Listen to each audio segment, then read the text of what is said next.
Igbo resembles ekene emo n'ụbọchị nkịta ebe nọ na-enene masị nọ ya dịla onye ọbụla na mma na okwu anyị ji ebekwa n'ụbọchị nkịta bụkwa n'okwu nwanne anyị nwoke nọ n'Enugu steeti. Ọ sị na mgbe a na-ege redio na-ege news one man wee bịa mechie ihe okwucha ihe okwu na redio ha dị trakịta nọmba ya nweta ya wee sị na ka agbakọ aka ọnụ ma aka ya anyụkọ mamịrị ka ọ wee gbaa ọfụfụ. Agbakọ aka ọnụ nyụzie mamịrị gbaa ọfụfụ ya wee tụrụ live confession mmadụ ka nna ajụ ipleli gị ha. Mana before then, metụla ya aka na share button, like ya this channel, like kwa na this post, drop your comment na the comment section, subscribe na this channel. Biko na okwu aji ebe kwa ụbọchị nkịta wee na-abụ na ya bụ nwa amadi wee jee mitere ya bụ nwoke si na ọ bụ dibịa wee kpacha ọkpọrọ ndị enyi ya nwoke 4 mmadụ 4 wee gaba na nke. Mgbe ha lụziri ebe ahụ fụ na nwoke bụkwa na onye ha na-ekwu ka ọ bụ nwoke gbachaa afa sị ha na ihe ya eme ya wọk ọsị na ha na ha 400,000 naira. Ha wee jee gbalichie ego ha jụọ dị man sị na ọ na-aha dị nọ wee bịa na ha gbakọ aka ọnụ menye bụ mfe nya bụ ife mewele ha ihe na ọ ya alụkwa ọlụ ebe ọ na-aha dị nọ. Nwoke si ha na nya bụ ihe ya alụ ọlụ iwe wekwa n'ụlọ. O wee si oke na nya bụ ihe ya alụ ọlụ. O wee si ya nna unu gbagara ekwu unu weta ego agbagara weta ego wee lụọ ọlụ lụcha ọlụ. Kịta nwoke na-asị na kemgbe a lụchara ọlụ na onweghị ihe na-aga aga ndị nwanne na-enyebu ya obele ọlụ ji enweta enye ego ha ncha agbafusi ya na nwoke ka na-asịkwa anya weta ego ka egbuo ebini gbuo nka na ike o ji eje na nke dị ma na agwụ gachọmkwu nnene na bụ vidio wee fụna ọpọ n'ihe niile anyị na-akụzi na-ekwu na chanel a. Ụfọdụ ndị ka na-ebi ndụ ka o si dị ha mma. Ụfọdụ ndị ka na-aje afọ olumogotu ihe ọbụla ya asị gị ihe ọbụla eme a na-agbagharịla okirikiri na ya ịkpọ mmadụ na fon o were nọmba nye nwaanyị ịkpọ onye na fon. Ụmụ ihe a na uru adịghọ na ya.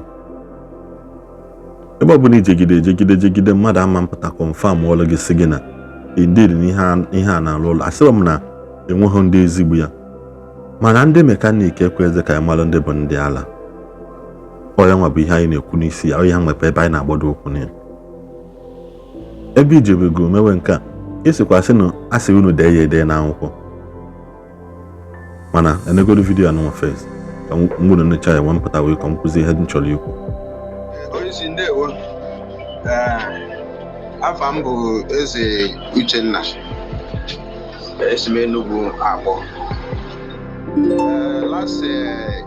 Last year anyị na-ege redio,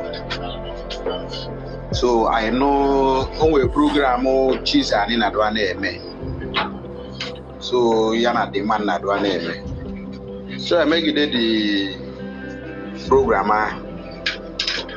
anyị nweta nọmba contact the man that ọzọ Chimereze ahụ. So mụ na my friends,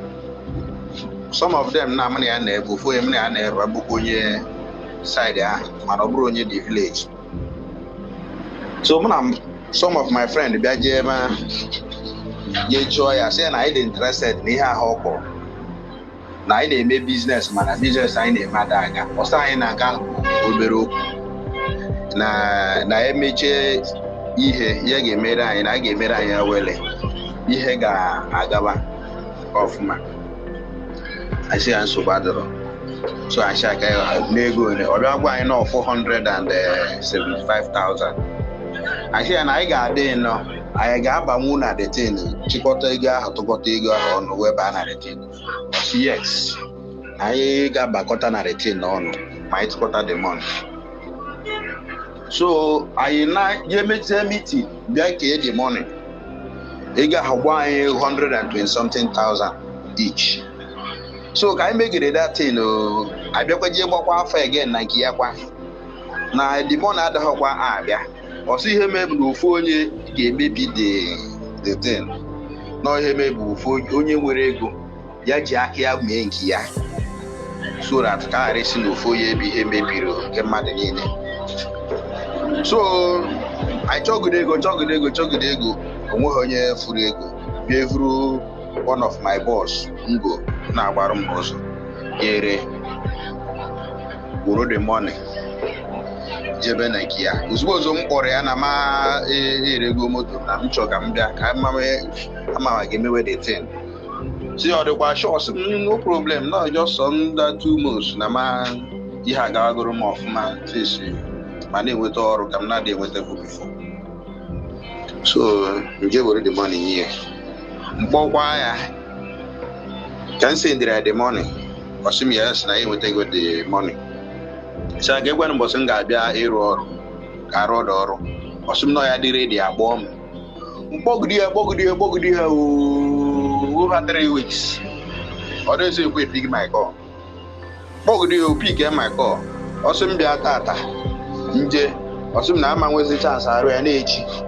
mgbagide moto gbafugide moto ti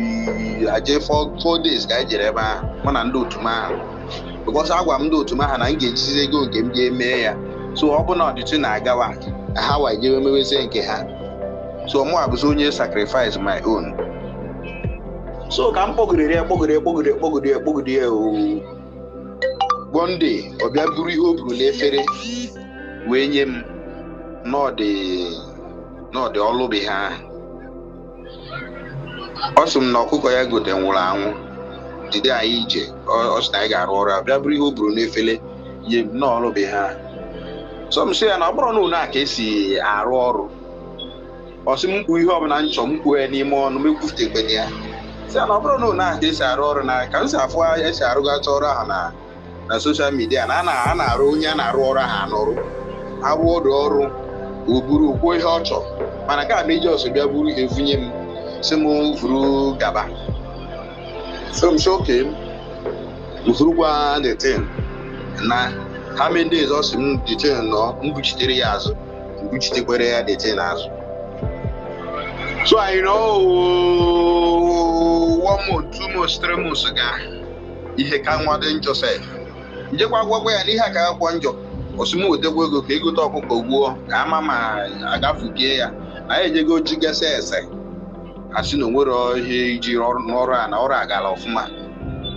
tereset o megidekwa iri na-erigide m kirikiri ego m na-agba moto na-eje ebe a na-agba ofu na-etinye na moto na-eje ebe a ti megide ọdọzọ ekwesịghị pick my call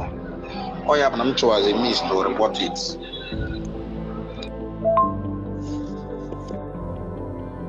of it na bụ na mkpọzie ya na phone the worst part of it na bụ na mkpọzie ya na phone na ọdọzọ pick my call the last time o pick my call bụ nwata nwaanyị bụ ihe pick call so m jụwazi ya ga-ebụzi na ya na-epik ọsị na ọzọ dị busy so mụ ajizulo na-esend gbara ya ma message ya send them my money back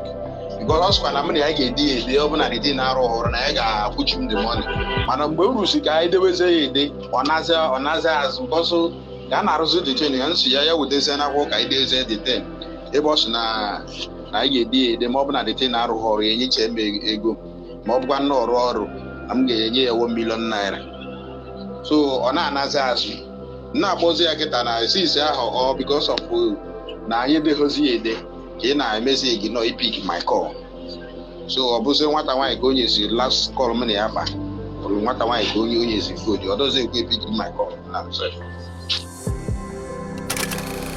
ị mana nna da agwagbu unu before na ọrụ dibịa wụ ọrụ try and lock a na-use your psychology ka a na-use anything isi ha mere ha ekwete na ya eme because ha ma one thing in life try you succeed or you fail ha ma na inwe ha mesi ife a na ọ dị possible na ijebe ife ọma mere gị isi na ọgwụ ahụ ma aja ma ife ha mere gị na nya mere ya ịbịa nye ha testimony na Thanksgiving and ha makwa na ijebe ọ bụgo na enweghị ife ọma mere gị fine ọ bụrụ their loss or your loss ịkpọba ha na phone enyebe gị excuse sị gị na chi ga-anabata ya sị gị na nwere ike ọ bụ na onwe nwaanyị mebiri dị ọgwụ ọ sị gị na n'ụchụ gbaa gị excuse anyị nye ga-ada akụ akụ nke ụchụ gbara ahụ na nke chi ga-anabata ha ọ gịnị mere anya ebu ụzọ gwa gị ya before ịrụ dị ọrụ kwa ha nwere afa nwaanyị na ha ma mgbadị afa mara na ụchụ ya agba gị mara na chi ga-anabata ya nọ mgbe erisigoro ego isi ego tiesi ego na akpa before ị bịazi ebe anyị complain agwazi gị na chi ga-anabata ya ma ọ n'ụchụ gbaa gị akwe na ha afụ ọ bụ na onye nke nwere obi ebere ịgwabi ya na ife ọrụ ga-arụrụ ọrụ ịkpọbịa ọma mpik zikọlụ gị ma ọ bụrụ na nke ndị ajụ ya ndị obi akpọ ịkpọ ya sị ya na ọrịa alụ na ọ gara ọsị gị bịa ịbịa ọ nalụ gị ego ọzọ sị na ya arụkwa anụ datin n'elu ya alụsị nke ọma ngakwa ịkpọkwa ego na ọsịkwa gị na ise ndị ego na onwe ife ọzọ ya emekwa ka o wee gaa ihe a ka ọ emekọta gị mgbọsị ego gị gwụrụ izuzu jee zuo ike. So that's it. Now gezie ntị ka ị nụzie ife ha na-agba kpabaziri after the ọrụ awa ọkọrọ. Gezie ntị ka ị nụzie their conversation. Ọrụ dibịa tụmbọm ada achụta ego na aja, ada agwọta ego n'ọgwụ. Your brain, your plan, your hard work. Gee ntị ka ị nụ. Okay, Mesa.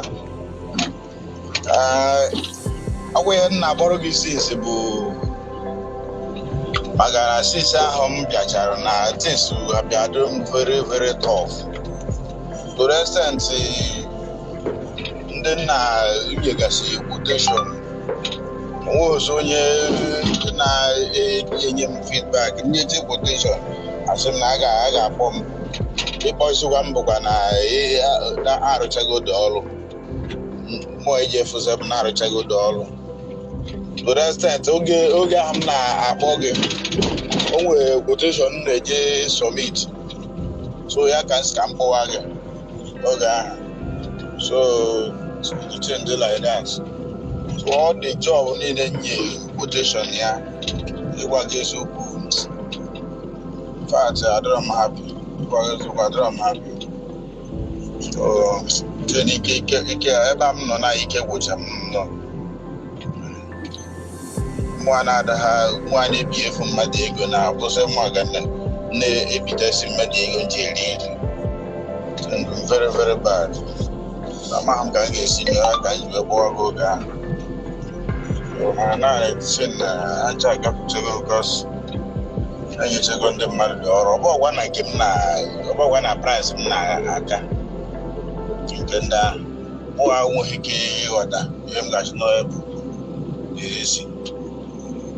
so that is it. I ka m mee ka ịma. Ekenekwe m gị ezi nwanne m nwoke eze Uchenna ya dịkwa gị na mma n'afọ Chukwu na aja ala. Iwu bụ na nke iyi eri ama akọ gị mana ana m eweta to your notice tata bụ eke first week of July. Ihe niile bụ oke awele na awele nta mụta ka m na onye ha ebinye ụda ọgụ a na-agbupụrụ ha ebinye ịnọ ka nke na-enwebeghị ike ọfụma panyekwuo ike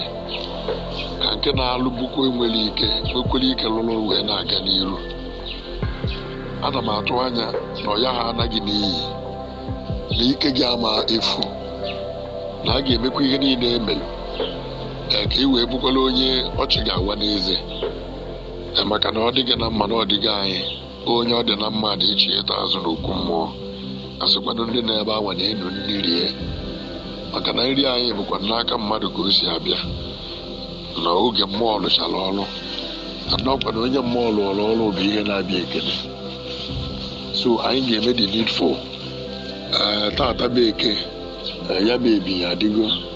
ọfọ ka a na-egbupụrụ ihe niile bụ awele na ijele enye ha nri ka ha nwee ike riko wee panye wee gaba njem. So obere oge na ihe ga-ebido wee gaba. O nwanne, thank you. Ọzọ gịrị nsọ ịgwa gị eziokwu ije mụ na gị ọ dịgo ka ọ ga-adị mana nwere ihe ụra mere anya. Ọbịbịa m bịa na be gị abịa m ka m jiri ọṅụ na aṅụrị wee na mana unfortunately amara m na ọ bụrụ ihe nche ihe mfu so nsogbu adọ eji m ego wee bịa be gị ọ dịrị m na mma mana agbazi m aka wee na-akwagharị na-akpọzi gị na fon ị dey-pick my call so ike agwụgwọ m ike mụ anyị jide abịa debe gị sef adịgo m tired of it because amaghị m were ego m ga-eji wee na-erigodo nri ọ dịghị ihe niile na-eme na asị so nwegodo ego m ga-eji wee na-eriri amaghị m amara m ka o si wee dị mụ iji ya wee na-abịa agba moto na-abịa be gị atara go me ihe niile m nwere ike onwero ụwa na pick call amahom the reason when they pick my call so mana onwero kwa all I know bụ na ọbịbịa mbịa abịaghị amịta mkpụrụ just butere m ihe iru uju ihe nkọwa ma ndị mara na akọmọn ma ndị nwetere ego etikwu n'ego ahụ nle ma moto wee bịa be gị iwe mee mụ na nsogbu adọrọ ihe mma m Chukwu bụ onye na-afụcha obi anyị niile imere ọma ọfụma and nwere ihe ga-emegide ka ndị happy about this issue. Akwa n'ika na-ekiri necha na video kine ebe isi necha video biko nyela ya aka na-agbasanya bụ ozi na-eshi ekwe ka onye ọzọ soli gị na-amụta ihe na-amụta na channel a. Then the man wee na-akọwasị na mgbe ọgwụkwa dibịa anụnwasị ya na ka ede ya ede na akwụkwọ ihe unu ka ya ede oluzie mgbe a ya ede ya bụ ihe nwoke wee mewe gị na ikwesịghị ịma na mgbe anya bụ ihe akpọzi ha ịkpa ị ga-abago ha aka nwoke a na-azị epi gị kọlụ gị ego moto nwa na ị ka na-agbafuzi eje na nke ị na-azị enweta ego na-azị enweta ọlụ ya bụ unu ya agbanwe mbọ rizi 400,000 wee jesi na unu na-agwọ ọgwụ why not ịgbakwa mbọ ahụ rizi nya bụ ego within yourselves chọọ ihe wee bido ihe emenwu 400,000 abụrụ obele ego ọ bụrụ obele ego ọda unu dị eto dele nọ unu rizi nwe ego agbaka akọ n'ihe mmadụ na-abụ si oke na gbawanụ mbọ na-eweta ego ọnụ dị ụtọ na-eweta ego ọnụ dị ụtọ eme ya onwe isi nke ahụ nwee isi ofu onye wụlọ onye ogolu keke nyaba ịnya keke wiri nwa ya ma m na ịka ihe agbapụta onye nye 500,000 ihe agbapụta nwa ego ahụ nye onye ahụ ihe agbapụtagodi ya nye onye ahụ sọkwa ya bụ nọọsụ 1,000 ka ị na-agbata everyday after expenses or 2,000 everyday after expenses n'ofu ahụ ihe agbapụta nwa na bụ ego ahụ kịta nwa ị na-akọzi na ị na-ebizi ego dị ma na-akọ na ụlọ na-ebizi ego wee nye ewefu na ọ na-elitiri nke bụ nne iwos na ịlụcha ụmụ ihe anụnwa like this ha nala gị nke iji eji tii na nke ha na-asịkwa gị weta ego na ihe ọ na-asị ya weta ego ka egbuo ebini tikwe na abịa ka ọ na-alụ ọlụ na nke na ha alụ ọlụ eweli ebini ọlụgbakwa ọlụ na ọka ha si eme nna aka bikwalụ m ụlọ ana biko onye na-eje na male ebe ọ na-eje na nwa bụ isi okwu anyị ebe anụ ịmụtacha ihe necha gecha confession ndị mmadụ esikwanụ na ọka ibe jewe ebe a sị gị eje na ihe ọbụla ịfụ iwelu ekenekwa m ụnụ niile na-asị na ọ adịla Igbo niile mma biko ka anyị nwenụ mgbe ọzọ.